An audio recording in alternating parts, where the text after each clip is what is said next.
DREAM originally stood for Detroit Revival Engaging American Muslims.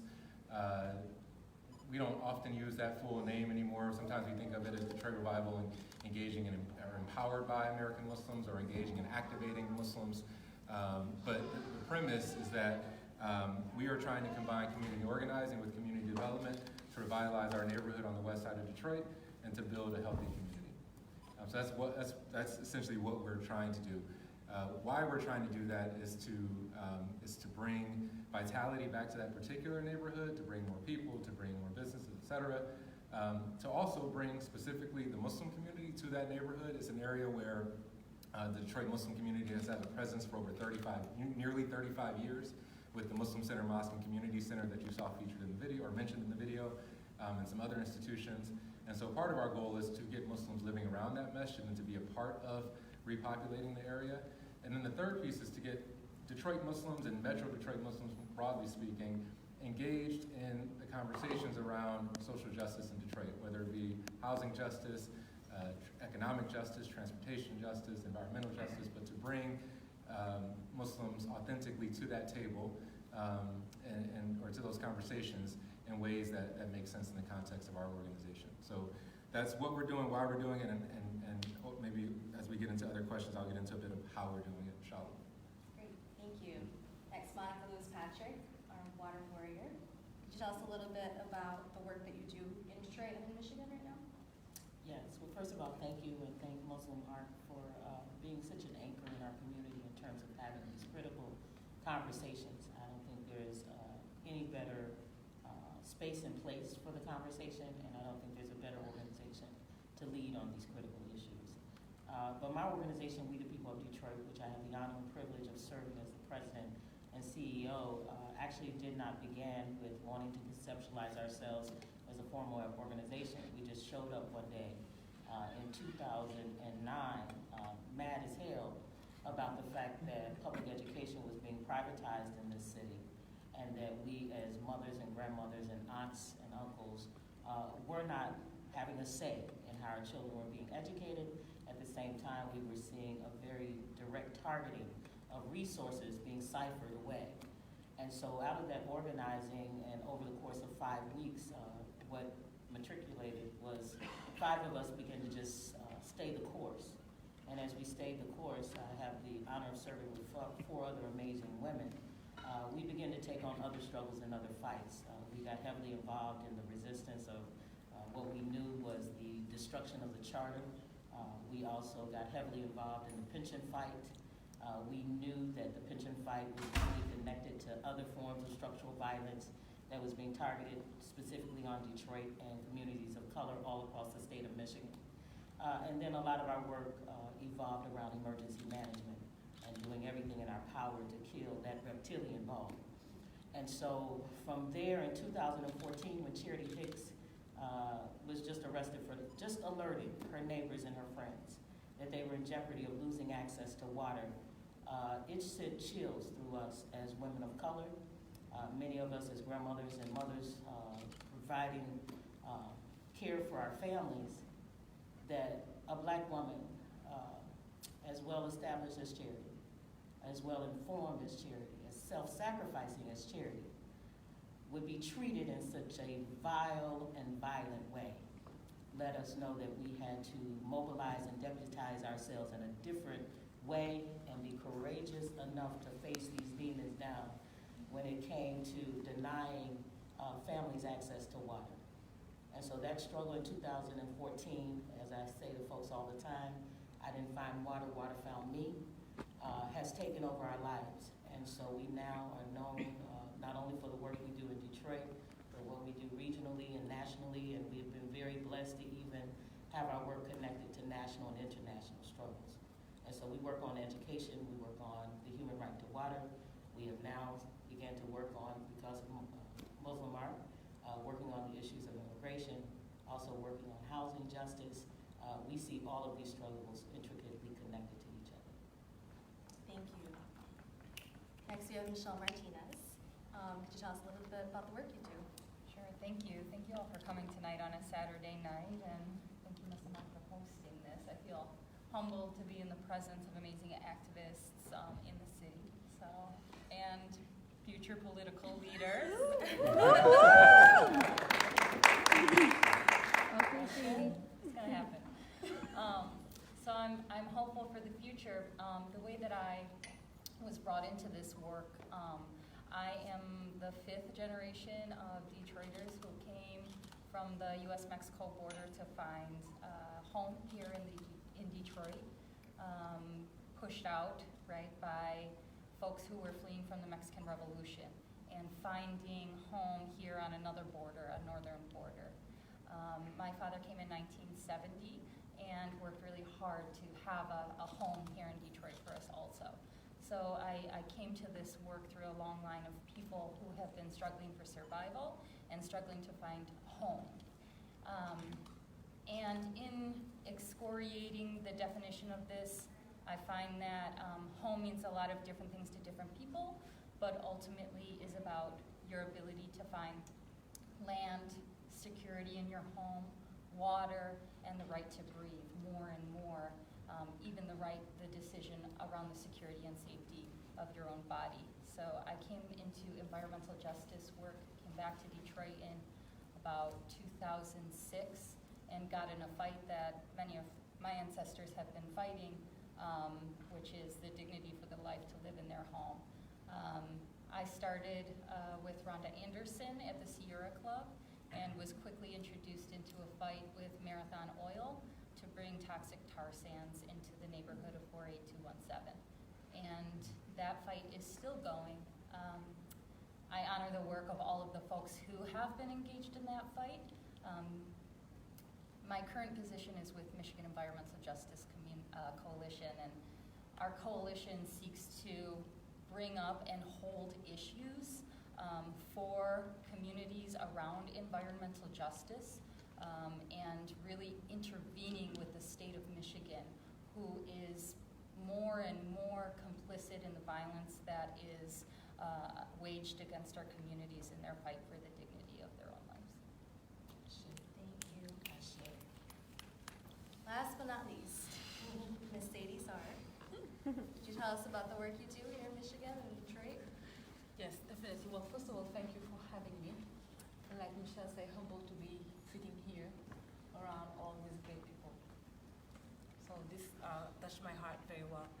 I am the current founder and executive director of an organization called ABISA, which stands for the African Bureau for Immigration and Social Affairs. And that took root in the fact that when I came in the US in 2003, I was not expecting that there was already a seat in the struggle or in the oppression that was waiting for me. I didn't have that idea. But quickly finding out that what I call the US social taxonomy, the way here in the United States we codify and place people, had placed me at a very interesting intersection, because I happen to be a black woman, and a black woman that is also an immigrant woman, and a black immigrant and Muslim woman. Then having my child and having to be now running a monoparental home where you're a single mother, then you look at the economic plays at that. And every day that I wake up in the morning, I have to decide, which one of the fight I have to wear. Did they kill somebody today and we have to be on the street and talk about Black Lives Matter, right? They talk about water. Is my electricity going to be shut off today? What am I going to say when I walk into this office and tell them that I have a child who have a heart condition and they cannot shut off my electricity because she might not leave in the middle of the winter? Or is it a friend being deported? Or is it me being told that because I am an immigrant, I don't have access to certain resources and I can't go to school unless I have to dish out this amount of money? And it just did not sit well with me. So trying to fight for my own self and a way for myself to actually make it, like she said, with dignity, and then looking around and finding out that my community had been gutted of all these other rights and that we needed to organize, got me to start organizing, one by one, little by little, one case by another, one problem by another, to the point where we're like, what, let us make this, our full-time job, even though it doesn't pay. And then continuing the work regardless, and waking up every day and seeing that war is waged upon you and upon your people in a minute by minute.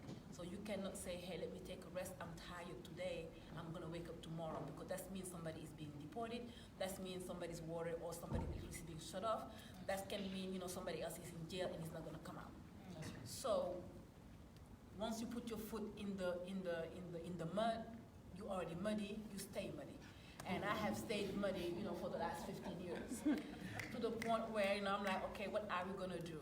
2016, we elected Donald Trump, regardless of how we voted. We made ensure that there was a possibility for that to happen. But we didn't lock all our doors, or like the Muslims say, we didn't tie all our camels, right? So now we have Donald Trump in office with us. And that created a whole nother wave of oppression that now we have to deal with on a regular basis. And this made me to transition to running for office this year, because like legislation decide and impact our life every day. But when you look at Michigan legislatures, it doesn't look like me. That's right. That's right. And I'm like, if they're gonna make laws for me and don't know how I live, they don't know how it feels waking up in my skin every day, who's gonna talk about my own issues? So now, on the top of doing this work, we like transitioning this work hopefully to another level, August 7th.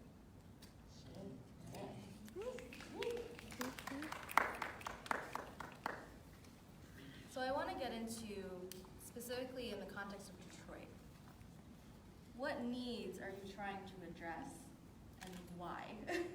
Because I think for me, as somebody who grew up in kind of the suburbs, wasn't really aware of some of these social disparities, wasn't really aware of the context of why Detroit is constantly facing these economic hurdles while the suburbs are doing well, right? And Detroit has its own very unique set of circumstances when it comes to the history of segregation, when it comes to the history of kind of economic disparities and all of these different things that are really causing very specific set of circumstances here. And all of you are trying to address very specific needs. So what needs are you trying to address when it comes to the context of Detroit specifically? Want to jump in?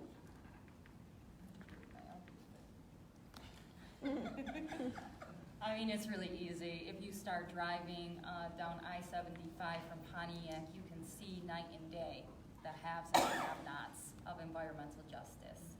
And it gets worse and worse as you go downriver, and it becomes an odor, right, that becomes a part of what people are living every day. And that odor is something that we know is an indicator of an environmental injustice.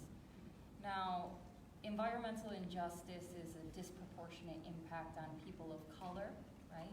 Having the lack of access to clean air, clean water, or places to live, play, and pray. So we fight for the right to breathe. We fight for the right because it's the canary in the coal mine for the rest of the world. And we have very, very serious consequences from climate change coming our way.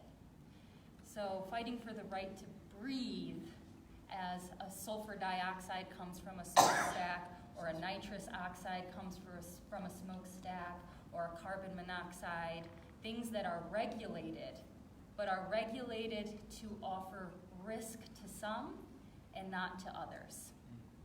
And that's written into the law, that we accept as a nation that certain people are just gonna have to deal with the pollution because the rest of us have to drive. So those petrochemicals that we're processing, the tar sands that we're bringing down from Canada through Line 5 that are going under our water, 20% of all of the world's fresh water in our hands.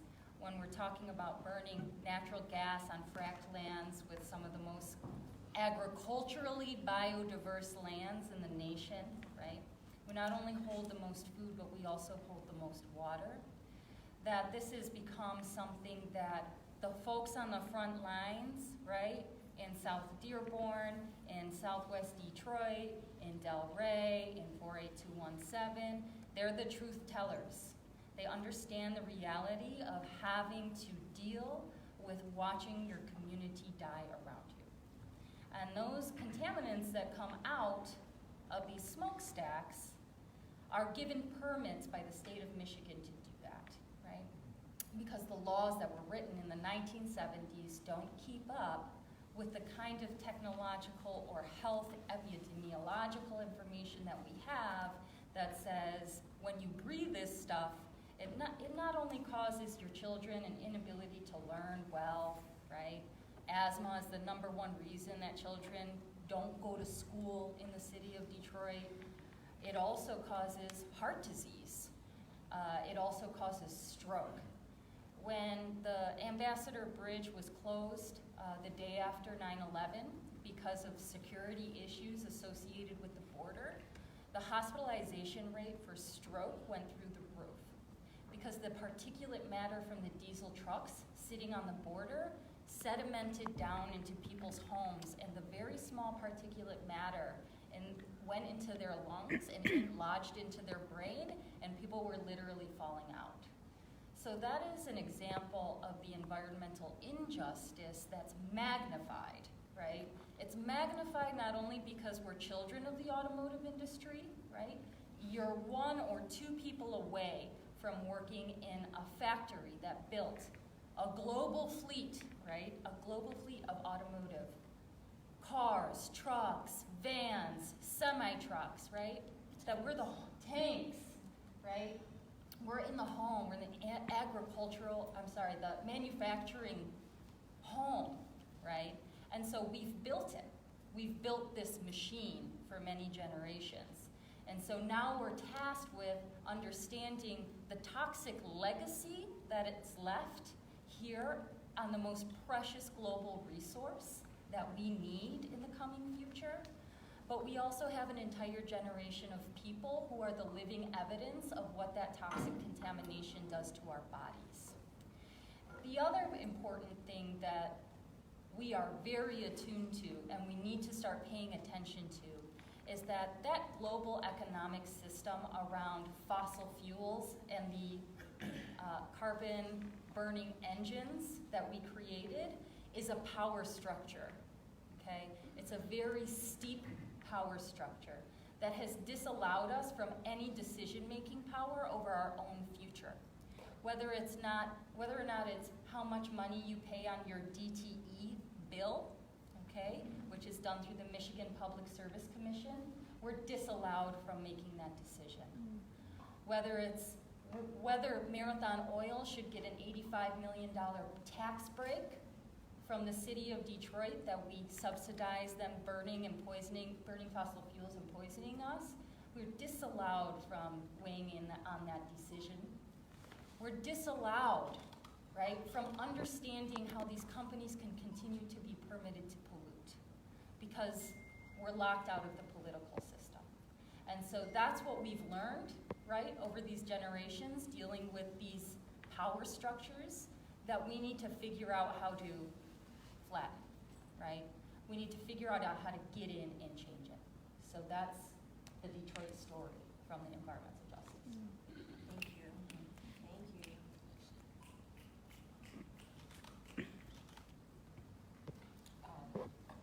Well, the issue that we find most pressing, that most of our work is targeted on, is water and the human right to water. And what we know is that, as Michelle said, we sit on over 21% of the world's fresh water. We know that 23% of the commerce that comes into the country comes in by way of Detroit.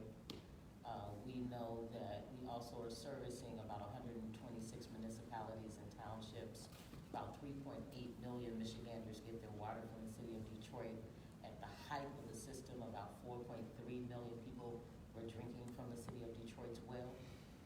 But also what we know and what our work has really had to do, because when they don't believe the activists, they may believe the academics, is that we had to use self-determination and cooperative work to formulate our own research collective with about 14 scholars from throughout the state and across the region and the country, because of several reasons. The preemptive austerity measures that are playing out all across Michigan.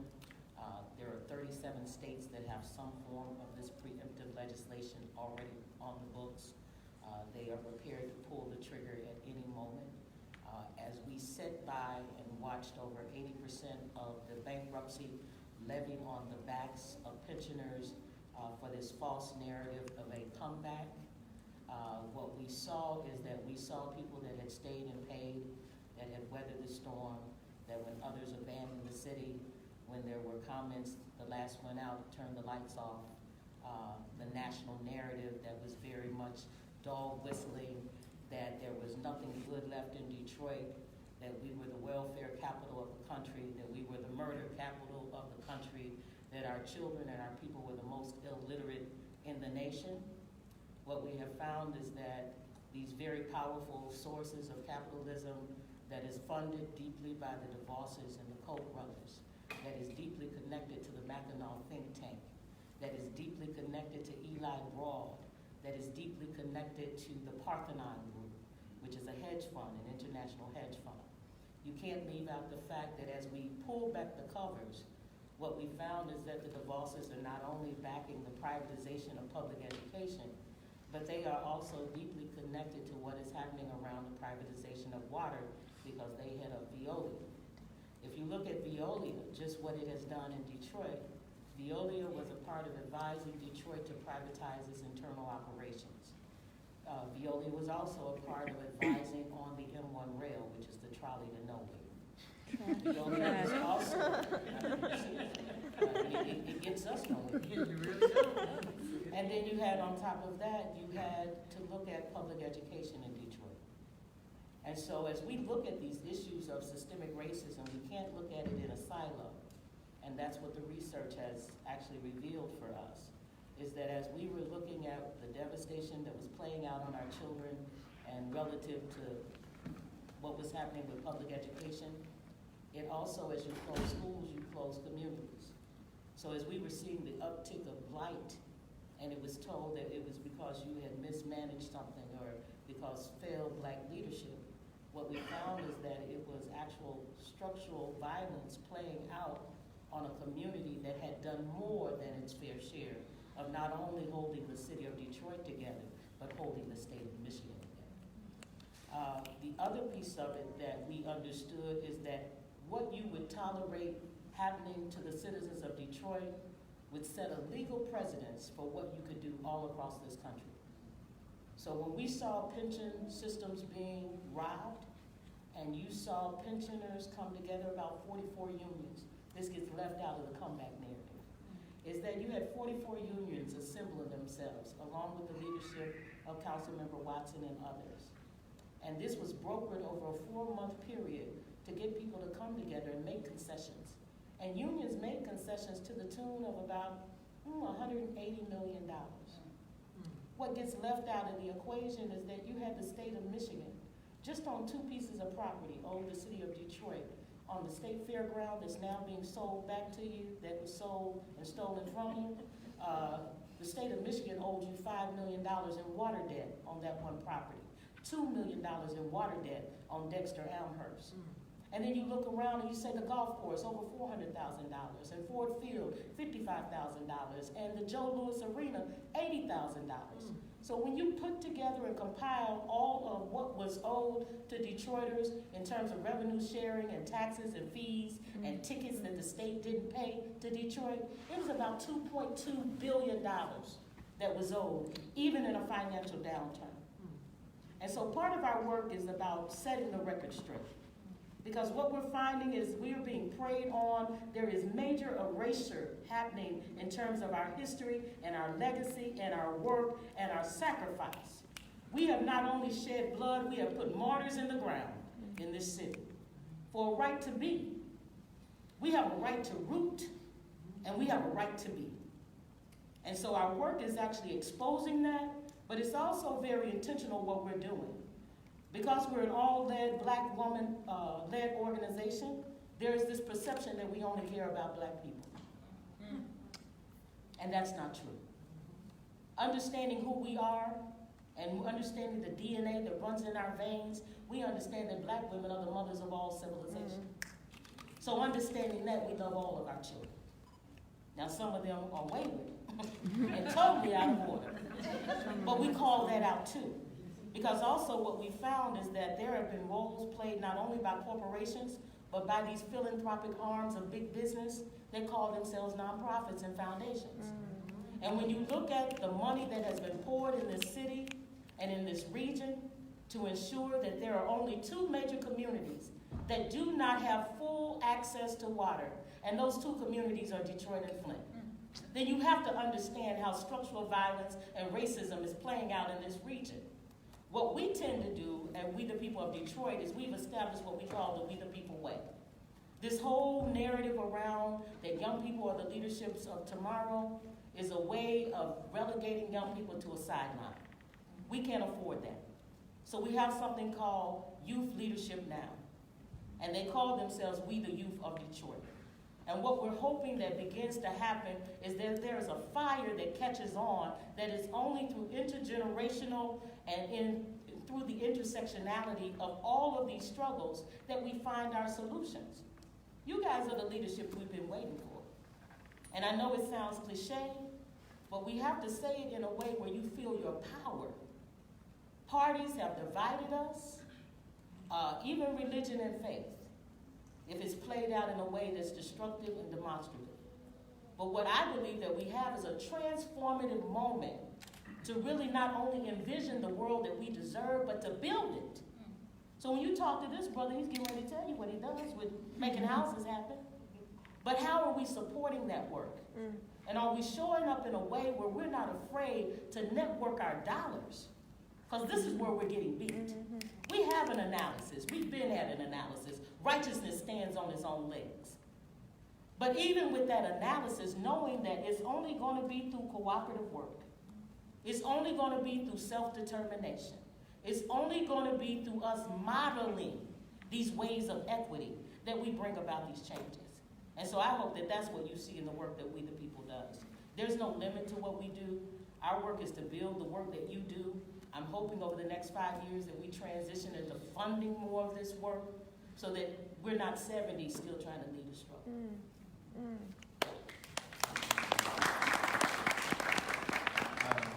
I should have taken my chance to go first. So I think the question was a bit of the needs we're addressing and also why we're doing it, right? In Detroit specifically. In Detroit specifically, yeah. And so, I mean, I like to think that there's reason for folks like everybody in this room to get involved with a project like DREAM. What brought me to it is personal, right? And everyone obviously has their own motivation, their own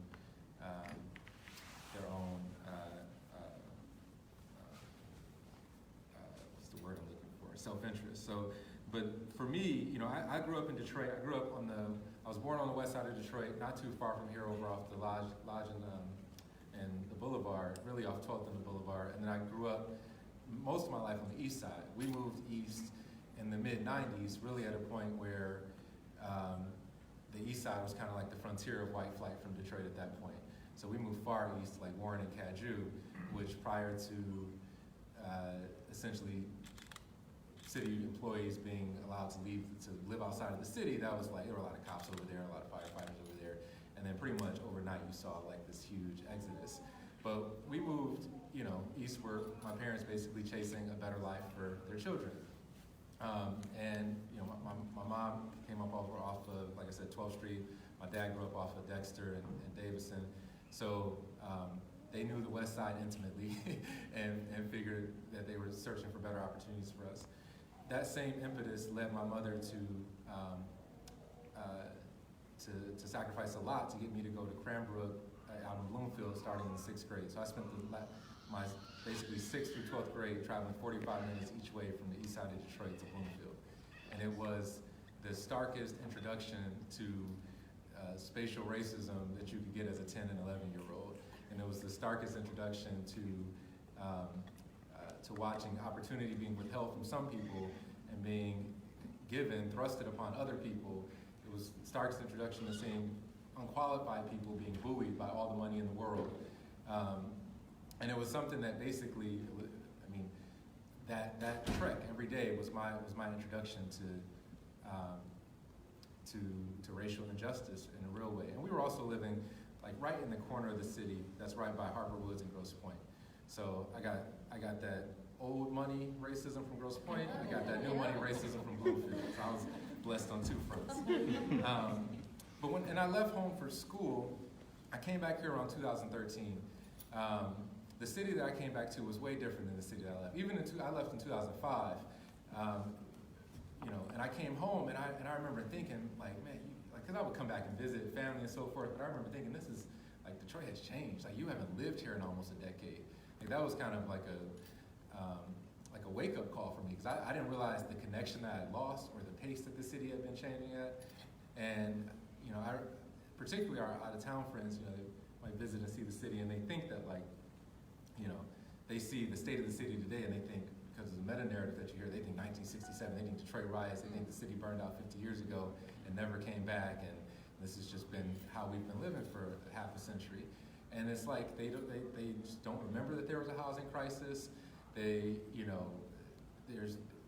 this missing context of this period wherein people basically started having their homes stolen from them in the city, right?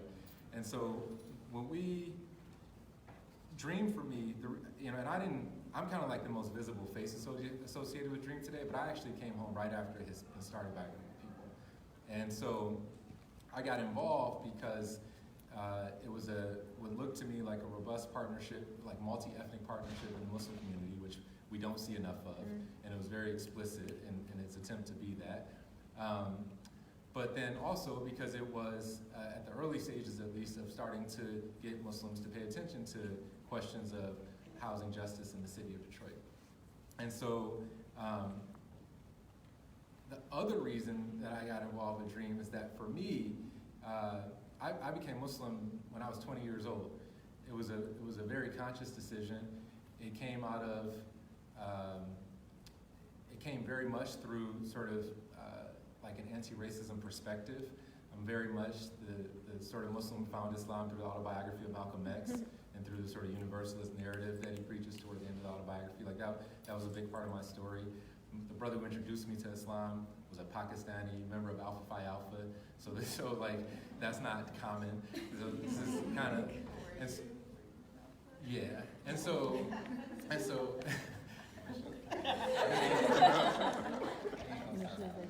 no, I ain't gonna do none of that. Nothing wrong with that. My point being that, like, I came home to Detroit and knew of the history of Islam in this city and didn't see it reflected in our current community, unfortunately.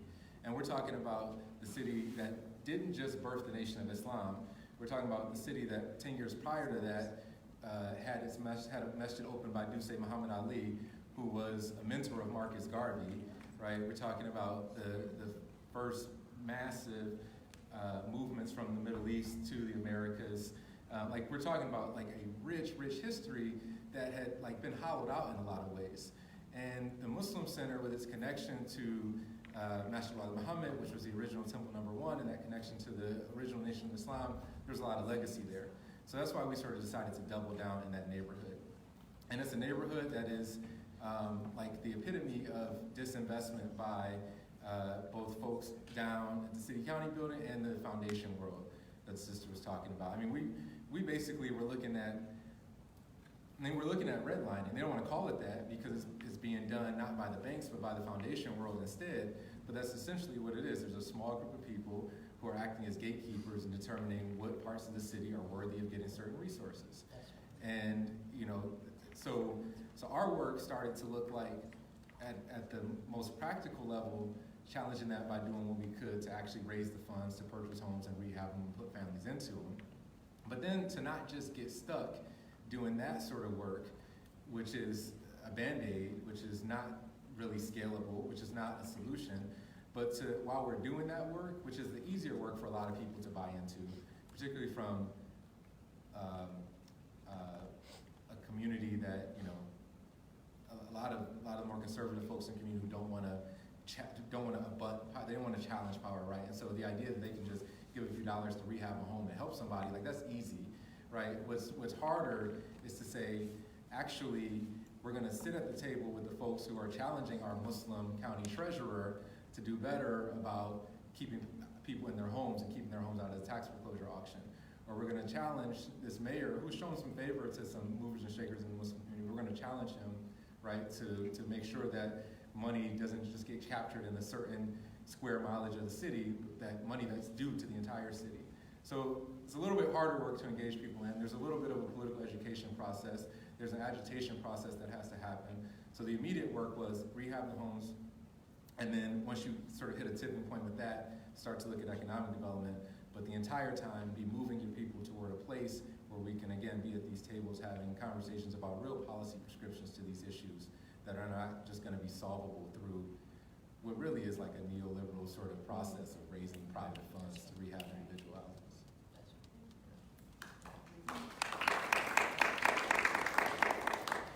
Sadie. Yes. So for us, the work in Detroit is not only multifaceted, but it's also multi-layered. So I don't know if all of us are aware of the fact that there is this law that says that if you leave 100,000 miles across of a border, then ICE and Border Patrol laws have precedence, right? So when you look at the state of Michigan, we sit on a lake. So when you draw the 100,000 miles, it's covered the whole state of Michigan. So there is no way in Michigan that you can say that I am not a border town. Whether you are in Flint, whether you are where we are next to the water, or where you are right in the middle of Saginaw, it doesn't change anything because that 100,000 miles radius hits you. What does it mean? It means that for all the immigrants who are living in Southwest Detroit or who are living in Bloomfield Hills or wherever you want them, if ICE decide to come into your neighborhood and patrol your neighborhood for any reason they can come in any door and knock at the door, and they can take anybody they want because the law allows them to do so. For us at ABISA, the first thing that we are always having to challenge is the narrative of who is an immigrant. Because when the United States decided that immigration face is a Latinx face, they decided to make sure that we, the Black and African immigrant, did not exist.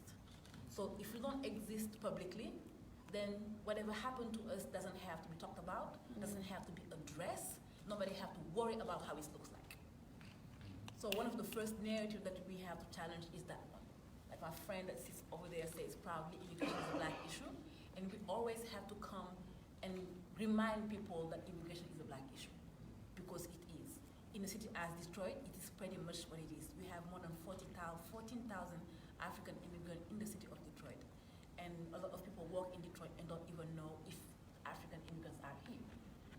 Because we are easily put into the Black people group. So when we talk about immigration, most of the Black people are going to worry about their water being shut off, their brothers and sisters being taken to jail in mass incarceration, not having access to education. But not having the rights to exist is another conversation that we have to deal with. And when we start talking about that and peeling the layers, we talk about how the law interacts with things. In 2008, we in Michigan voted to take out driver license for all. In the idea that we needed more security in our roads, people ensured that immigrants was not going to be able to drive, even if they were resident in the state of Michigan. Because before 2008, to have a driver license in Michigan, you needed to show your residency. You didn't need to show if your federal status was active. But when we took it away, and we did it because the law was put in our ballot and we voted for that to be taken away. So what we did is that we ensured that my neighbor can't drive her daughter to school. Because if she gets in her car, now that she can't have a driver license, she can renew her driver license, and she gets stopped, then she get a ticket, then she get deported. If she don't drive to take her daughter to school, CPS is called because she's an immigrant and she's not respecting the law, and her child is being taken away. But she don't have a driver license, she can open the water bill under her name. She don't have a driver license, she cannot have her electricity bill under her name. So if I don't have my water bill in Detroit under my name, and my water bill have to be shut off, and I have to go there and say, hey, can I have a payment plan? They like, is the water under your name? No, but I have the money and I need a payment plan. Well, you can't technically have that payment plan because this bill is not under your name. So even if I had the money to go into this moratorium with you and ensure that this water is not shut off, Michigan ensured that my water is going to be shut off anyway because they make sure I was not going to be able to have a driver license to prove my identity. So these are things that we deal with on a daily basis, and that we have to not only educate the person at the water department, but we have to go to the mayor's office and beg to have a director of immigration, and he takes 9, 10, 11 months before he addresses the situation in the middle of a crisis. Then we start looking at what education look like, what language access look like. At Western International, they ensure that the students at Western International have hours and block of hours that are open, so if their English is at a certain level, they can have access to that. But that also addressing, this population that is, we are friendly with our immigrant population. But what about the Bengali child, whose parents only speak Bengali and at home, and now she's in this system and need this extra block of time? Nobody thought about creating that space. What about the Wolof girl from Senegal who came here at age 8 and is struggling in class and is being, labeled as a behavioral child because she's spouting in her corner, she don't want to engage, but she have a problem with the language. And money exists. You can open a 504 plan, educational plan, and give her extra hours, but none of our directors or school administrators think about her, because at the end of the day, when we see her walking down the hallway, she's dancing to Beyonce, so she should learn English enough, she knows English enough to be able to follow this math problem. And this is how our administrators in school are dealing with this specific immigrant. Now, if you're Latino, nobody needs to come and fight for that because they already made sure that the block of time of language access is open. And these are things that ABISA is always having to address and, at different levels. Then we talk about, how incarceration look like, why mass deportation is mass incarceration. Who do you think in this state is being deported without being funneled through the incarceration system? Who do you think is working those extra hours at less than $1 a day while waiting for deportation? And we're ensuring also that our families are totally being dismantled, because if somebody spent 27 years in this country and raised all their children in Detroit, and you plug the father away because he's undocumented, you are creating now a family that can't leave and can't pay the rent because father is gone, he's the main breadwinner. Now these children who are American children don't have access to nothing. And even when father was here and being undocumented, because father is undocumented, mom is an immigrant, undocumented, half of the benefit that other American children have access to, this family with these American children don't have access to it. So we willfully take food, access to education, access to opportunities away from this clique of American children because they had the nerve to be born from immigrant parents. And we decided that that's their fault. Because we redlining them out of everything that other American children have access to. We already decided in our own children who will have the opportunity to thrive and who will not have the opportunity to thrive. And when you are on the other side of the conversation, where you are the darkest one in the berry, nothing is left on the table for you. So every day that God makes it for us to get up in the morning and say, Alhamdulillah, we have another day today, these are the issues that we have to deal with. And like they were talking about, how the nonprofit world also have their own